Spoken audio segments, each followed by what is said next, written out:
So, yeah, in Legion, obviously a lot of time is spent on skins for artifact weapons. We've talked about this before. Does your team track what appearances seem to be the most popular and use that info when planning future art elements? Absolutely. I'd say track is a difficult word. Pay attention to the community is probably how I would phrase that. And anything from just looking at forums and reading comments to, BlizzCon's a great place for our developers to actually sit down with our community and talk about what things have worked from them or for them from a class perspective. What are some of the most popular ones? Or even just like, I love this one, but if you would have just done this, it would have been that much better.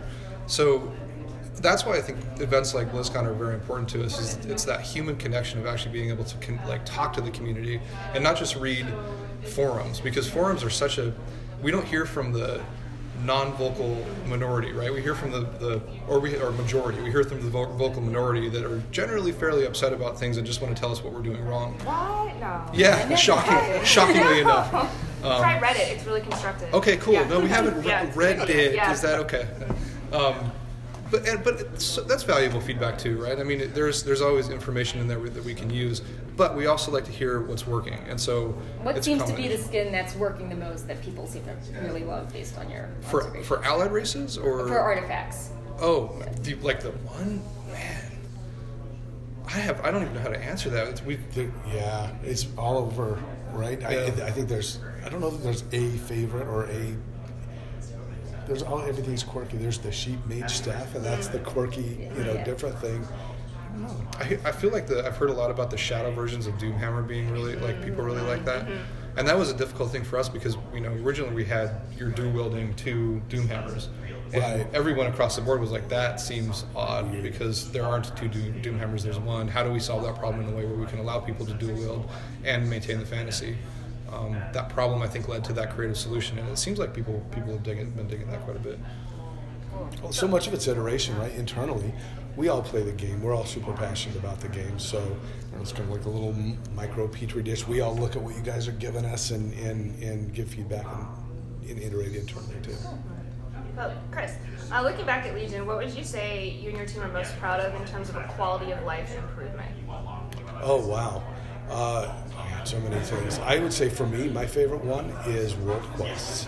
So at max level, just taking dailies, reskinning them, and that along with the scaling rule, both of those were so huge, right? At the max level now, it's something we always wanted to do. I remember talking to Alex back in Burning Crusade about all these places in the world that we go through and we don't spend much time in them and we never go back. We had dailies back then, but those dailies were kind of restricted to certain spots in the world. Now we can go back everywhere, and we get so much more use out of those spaces that we create. And it's changing the way that we're building the world, right?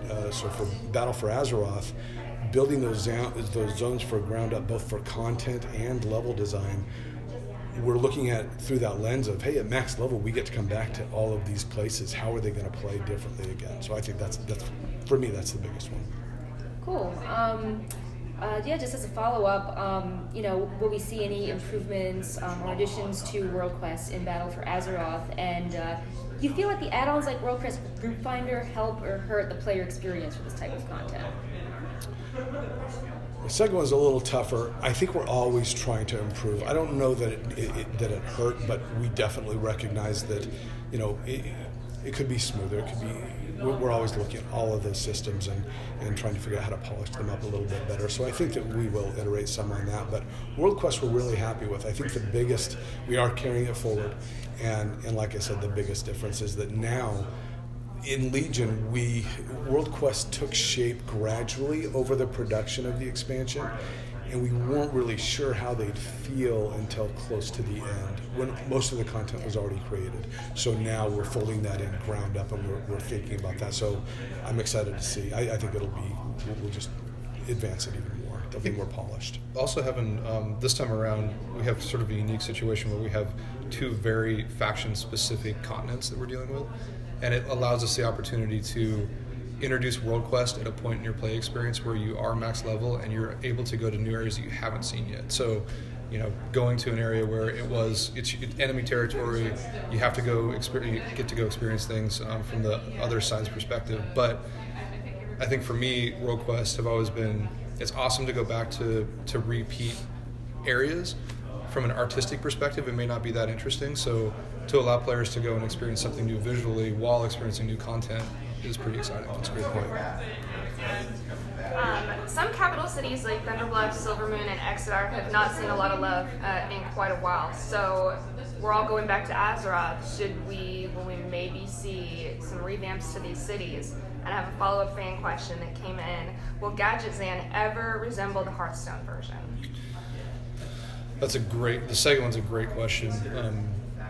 I don't believe, to answer the Gadgetzan question, I don't believe we will ever create a version in WoW that matches the Hearthstone version. We respect and love what they do. They have a little bit more leeway to tell creative stories within the world, and when those things can line up, we always appreciate it, but they do need the leeway to think I push it a little bit farther than we can. So probably not for the second question. The first, if it lines up with the story that we're trying to tell and the where the conflict is falling, then it's a great opportunity to do that. Revamping cities is a huge can of worms. Like, it's one of those things where you think, we'll just like update the streets and some buildings, and then that slippery slope happens and we update those things, and all of a sudden we didn't realize how many other things were going to take place and break. The old leaves on the trees in Ashenvale problem, right? Totally, yeah totally. Yeah. So the desire is always there, and whenever we can find a way to sort of merge gameplay and story with visual updates, we'll do that. It's just hard to tell when those things are going to come together, and it has to happen organically. I don't think we can ever, it wouldn't serve us well or serve the game well to go, we want to update this specific city, so let's try to force the story around why we might move into that area and the conflict might happen there. It's going to feel forced, and it's not going to happen naturally. I think we've learned a lot of lessons from all those cities that we've made, and the hubs that we're creating for this expansion, I think, reflect a lot of those lessons. We're just smarter every time. But we're building some pretty exciting new spaces in both continents for clients. Awesome. So when I was playing the demo yesterday, I noticed that class abilities which provided raid buffs returned after some of them were removed in Warlords of Draenor, like Arcane Intellect and Mark of the Wild, and fans are super happy to see them back. And I was curious, what was the reasoning? Why were they added back in after they were taken away? And are there concerns that some classes could be more popular in small group content like Mythic Plus due to every class having a unique buff and maybe some being better than others? That's a great question, and we're always looking at classes. We're always looking at class abilities and balance, and that's a process that's still undergoing. This is where they're at today. I know there's going to be changes between now and launch, so it's something that we take pretty serious, and we try to be really careful with. Legion was big on class fantasy and identity, and we noticed, of course, at this time we did not hear a whole lot about changes to classes. So is that just because there's a lack of information at this time, or do you think that the next expansion doesn't have quite as much emphasis on class identity? I think Battle for Azeroth has potentially more, in the sense that we're trying to add depth to characters and races in a way that would impact class to some extent, right? Like, so allied races would be a good example where we don't exactly know how class is going to play out with allied race. We don't have answers for, I think we have four up on the website right now that have like which classes each allied race can be. And hopefully as that, not hopefully, but as that develops, I think we'll be able to kind of add unexpected depth to class based on bringing in that new creative level of an allied race. So I'll do the quick follow-up. Yeah.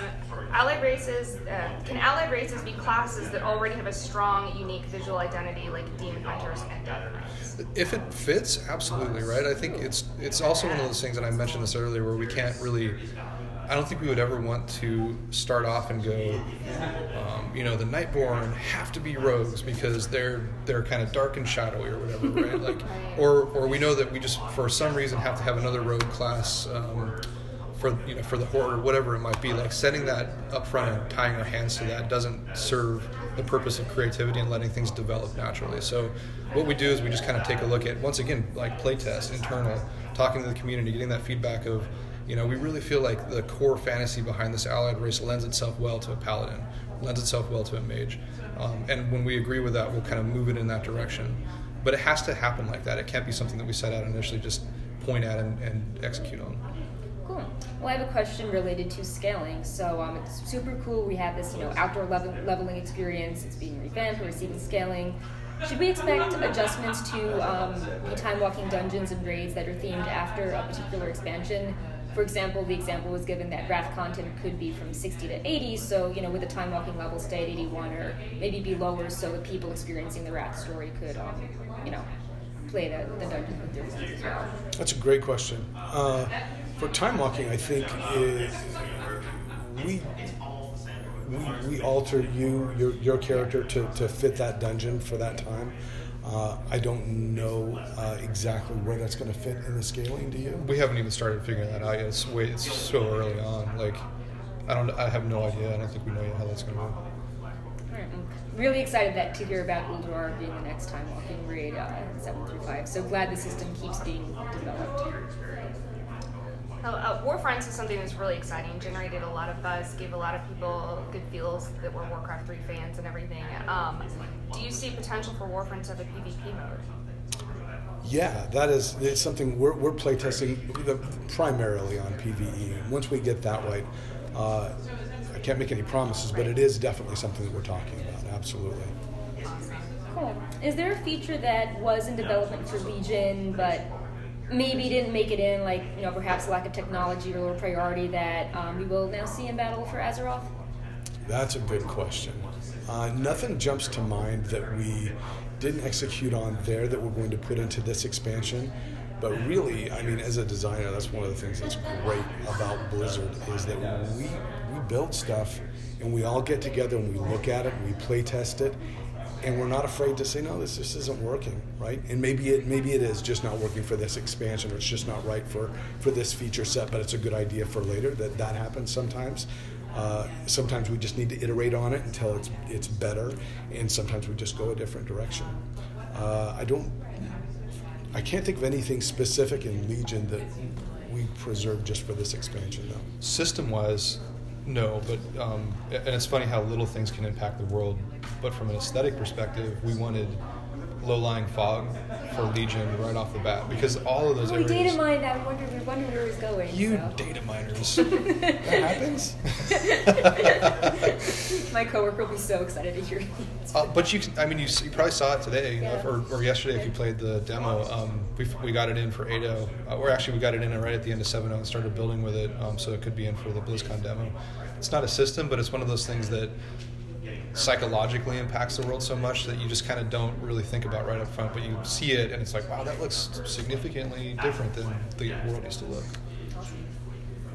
The chasm between casual players and progression level players sometimes feels like it's bigger than ever before within the community. So when you guys are planning content, everything from dungeons, mythic dungeons, up through progression raids, how do you look at designing those encounters? Do you actually design kind of with the mindset of a casual player and then go back and revamp it for kind of the 1% that's doing progression, or do you try to find middle ground?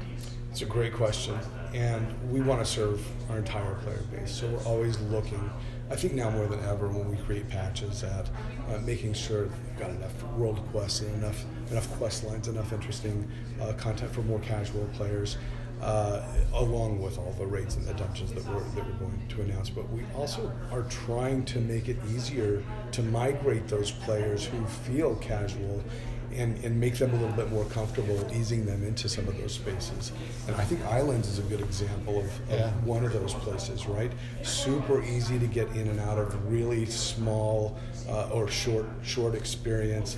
It doesn't matter what class you are, there's a lot less pressure. So 3 people, you go in and a lot of exploration and get them kind of in that group dynamic where, hey, this isn't so bad, maybe I can step into a dungeon and try that kind of thing. So those are things we're always trying to do. I think all of those facets of our game are so fun, and the more we can get people to try different ones, the better it is for all of us. Cool. So Azerite seems heavily inspired by artifact power and the Heart of Azeroth by the Netherlight Crucible. What were some of the lessons learned and differences between these two systems, for Legion and Battle for Azeroth? we're really happy with how artifact power played, right?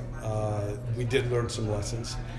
We're still learning lessons, so I don't want to kind of pigeonhole too much because we're still iterating on that system based on what we've learned, and it is a bit of a new setup, so we're learning some new things too.